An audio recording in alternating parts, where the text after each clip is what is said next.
2023년 2월 12일 월요일. 아침은 어제 먹은 계란국과 밥을, 점심은 소고기국에 재래기 비빔밥, 저녁은 생고기를 먹었다. 오늘은 아들이 휴가 나오는 날이다. 화장실은 무척 좋았다. 날씨는 비가 와서 그런지 흐리다. 그리고 약간 춥다. 그날은 발렌타인데이가 맞다. 한국에서 유래된 것도 아니고 서양에서 유래하여 선물을 주고받으며 기념하는 날이다. 서양에서는 남녀 간에 서로 선물을 주고받는 기념일인데 어떻게 된 일인지 동양권으로 넘어오면서 여자가 남자에게 초콜릿을 주는 날로 바뀌었다.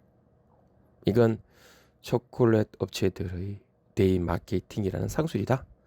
발렌타인데이에 대한 유래는 로마 시대로 거슬러 올라가 남녀 간의 결혼 이야기로 시작하여 어느 신부에 대한 전설까지 추정이 불과한 내용이 대부분이다. 그러다 현재로 넘어오면서 연인의 날이라는 이미지보다는 서양권에서는 남녀 관계없이 그냥 이웃 사람들이나 친구들, 동료들, 주위 아는 사람들에게 선물을 교환하는 날이었다.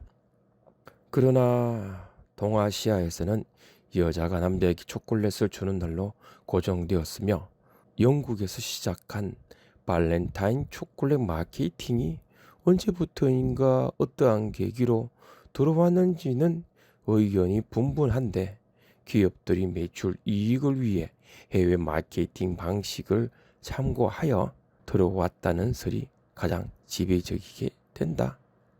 이러니 우리나라에서만큼은 적어도 이상한 설로 만들어진 기념일에 아까운 시간을 보내지 말고 여러분은 그날은 다른 의미 있는 날로 만드는 것이 어떨까 생각해본다. 그래, 맞다. 다음 이야기를 하려고 앞에 장황하게 이야기를 하였다. 그날 2월 14일은 우리나라의 독립운동가 안중근 의사의 사형 선고일이다. 최근에 인기리에 상영된 영웅이라는 뮤지컬 영화를 보신 분들이 있을 것이다. 그분이 나쁜 짓, 어떻게 보면 살인을 하였기에 나쁜 짓이라고 할 수 있다. 그러나 대한 독립을 위해 행한 행동으로 그가 사형 선고까지 받아야 했을까라고 생각을 해본다. 아래의 내용은 교육부 국민스포터즈의 자료를 참고하여 작성한 내용이다. 그는 1909년 10월 26일 하얼빈에서 그때 당시 일본 제국의 초대 내각 총리 대신이며 조선 통각부의 통감인 이토 히로부미를 저격하여 암살하는 작전을 펼쳤다. 작전에 성공하고 안중근 의사는 가슴 안에 품었던 태극기를 높이 들어 올리며 에스페란토어로 고레아 우레라고 3번 크게 외쳤다. 그 외침은 대한독립 만세란 뜻이었으며 안중근 의사의 이 암살 작전은 대한민국의 독립 의지를 널리 알리고 후대 독립운동가들에게 많은 영향력을 주는 계기가 되었다. 작전 이후 안중근 의사는 일본 제국 정부에 넘겨져 투옥되고 1910년 2월 14일 히토 히로부미를 살해했다는 제목으로 사형 선고를 받게 된다. 그는 굴하지 않고 체포되어 사형되기까지 재판 과정에서 자신이 이토 히로부미를 죽인 이유 15가지를 제시하며 끝까지 독립에 대한 의지를 보였다. 이토 히로부미를 죽인 이유는 다음과 같다. 첫째는 명성 황후를 시해한 죄.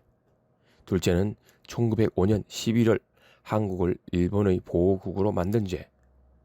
셋째는 1907년 정미 7조약을 강제로 맺게 한 죄. 넷째는 고종 황제를 폐위시킨 죄. 다섯째는 군대를 해산시킨 죄. 여섯째는 무고한 사람들을 학살한 죄. 일곱째는 한국의 교과서를 불태운 죄. 아홉 번째는 한국인들을 신문에 기여하지 못하게 한 죄. 10번째는 은행 지폐를 강제로 사역한 죄. 11번째는 한국이 300만 파운드의 빚을 지게 한 죄. 12번째는 동양의 평화를 깨뜨린 죄. 13번째는 한국에 대한 일본의 보호 정책을 호도한 죄. 14번째는 일본 천황의 아버지인 고메이 천황을 죽인 죄.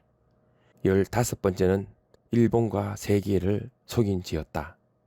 어떻게 보면 열거된 이유들은 좀 말이 안 될 수 있다.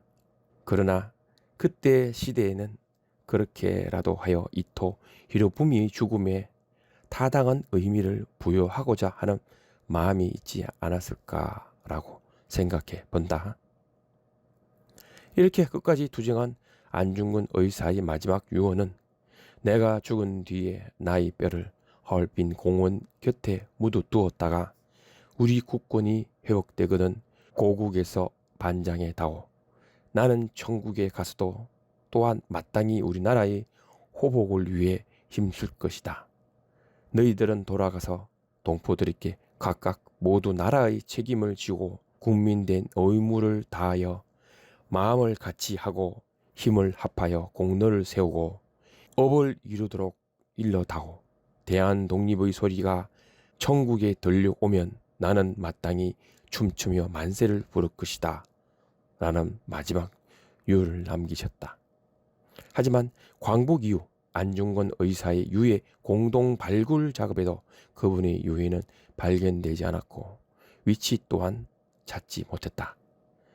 비록 그의 유해는 찾지 못했지만 그의 뜻을 기리기 위해 용산구에 위치한 효창공원에 허묘로 묘소져 있다. 이처럼 그의 독립에 대한 염원과 간절함은 끝까지 놓치지 않으셨다. 항상 돌아오는 2월 14일, 그날은 연인들끼리 다른 나라에서 넘어온 알지 못하는 기원인 발렌타인데이를 보내는 것도 좋지만 좀 더 나아가 마지막까지 일본에 저항하여 우리의 독립을 간절히 원했던 안중근 의사의 숭고한 뜻을 기리며 감사하는 시간을 가져보는 것은 어떨까 생각해 본다.